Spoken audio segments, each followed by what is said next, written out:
Former Nigerian President Blues Holt explains why Inec vote count cannot be trusted. Good morning, everyone, and thank you for tuning in and listening to this another week of news this morning. As our headline for this morning says that former Nigerian President Blues Holt explains why Inec vote count cannot be trusted. Well, former President Goodluck Jonathan expressed concern over the relatability of Nigeria's vote count, citing the presence of ghost voters as a major issue affecting election credibility. He urged Inec officials to prioritize integrity, saying that those facing political pressure to manipulate results should resign rather than compromise democracy. Jonathan criticized the growing regional influence in Nigeria's election and emphasized the need for a stronger electoral system to prevent manipulation and ensure credible outcome. The former Nigerian President Goodluck Jonathan has voiced strong concern over the relatability of vote counts in the country's election.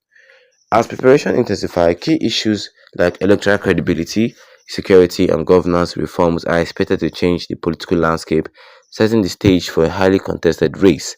Speaking at the YIAGA African Reflection Conference on Democratic Elections in West Africa, held in Abuja on Tuesday, Jonathan said that Nigeria's electoral system is plunged by inaccuracies due to the presence of what he termed as ghost voters. In Nigeria, you can't get an accurate count of votes because I believe that we have too many ghost voters, Jonathan remarked. INEC officials should uphold integrity or resign. Jonathan stressed that officials of the Independent National Electoral Commission (INEC) must prioritize integrity in managing elections. He argued that electoral commissioners and the INEC chairman should step down rather than succumb to political pressure to manipulate election outcomes. We must have credible people, from what former INEC chairman Atahiru Jeddah said. Political leaders who are domineering will pressure you to do what is wrong. You should be able to resign and leave. You should also be able to resign and walk away, please, he urged. He further insisted that without individuals willing to uphold democratic values in electoral bodies, Nigerian democracy would remain flawed. If we don't have this kind of people, then we are in trouble.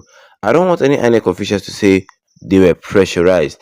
If you accept the role of INEC chairman or commissioner, then you should be then you should be prepared to say, if I am pressured to do what is wrong, I will step aside for the sake of democracy, he said. Goodluck Jonathan speaks on the challenges in the electoral system and regional bias. Jonathan also criticized the regional influence that shapes Nigeria's electoral process, arguing that they undermine efforts to elect capable candidates.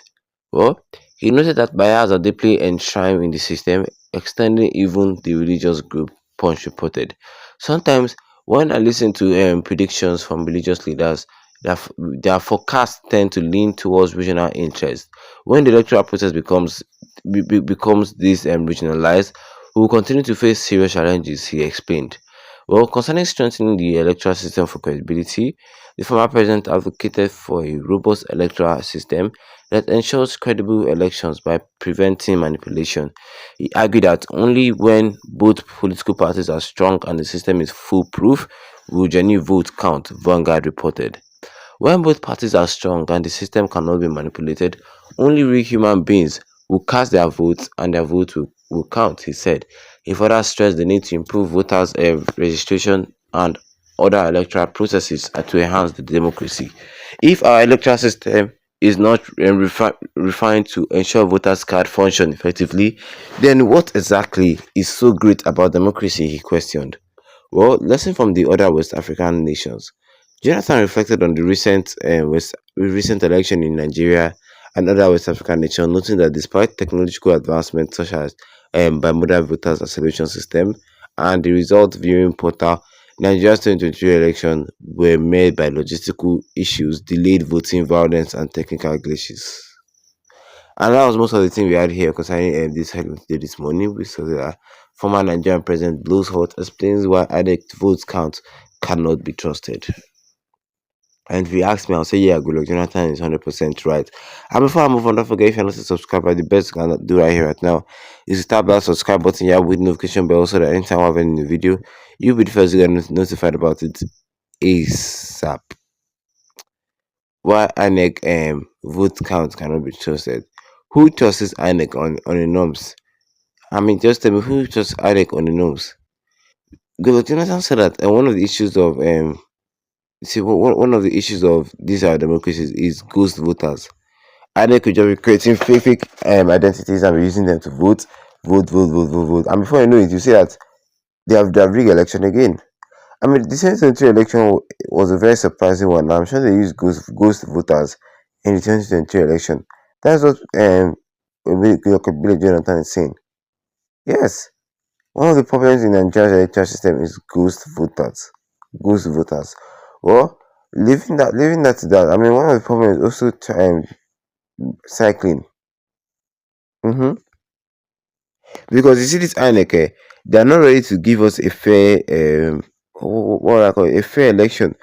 Jonathan said that if one person is a INEC chairman and the man is pressured by one political party to do goes buying or to, you understand, do the needful. Yes, do the needful.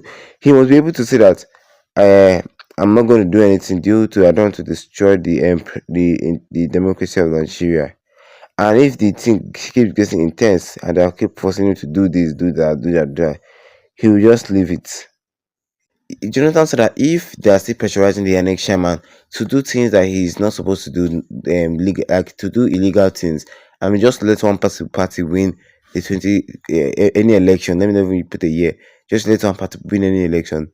As an annex chairman, he should just stay calm because no matter how they threat, nothing, no one will come to you. No one will come to you. And we all know that yes, so the APC has done a lot of, you understand, done a lot of examination malpractice. What do you guys think? Or tell me, what do you guys think concerning Goodluck Jonathan's claim on the Nigerian election? Well, as far as Anek is concerned, people say that as far as Mahmoud Yakubu is still there, I mean, Nigeria cannot say a fair trial because the APC has given that man a lot of money. You see that man? I just trust him. I don't just trust Anek. Yes, even the Ghana election that was free and fair. This Mahmoud Yakubu was not saying that Nigeria copied Ghana. That Ghana come and learn from Nigeria. Has to do free and fair election. You see, it is Nigeria that's supposed to be learning from Ghana, not Mahmoud that could be saying that. At this point in time, Nigeria should go and learn from Ghana how to conduct a free and fair election. Because you see, in this country, there's not like free and fair election. It is who they want to go put. If you like vote, if you like go let all the Nigerian vote to inside one person's phone, it is who they want that they will put. That's INEC for you. That's what they could be for you. And that's APC for you. Well, what do you guys think? Tell me. And I'm not still going to be surprised if Tinubu still win the 2023 election.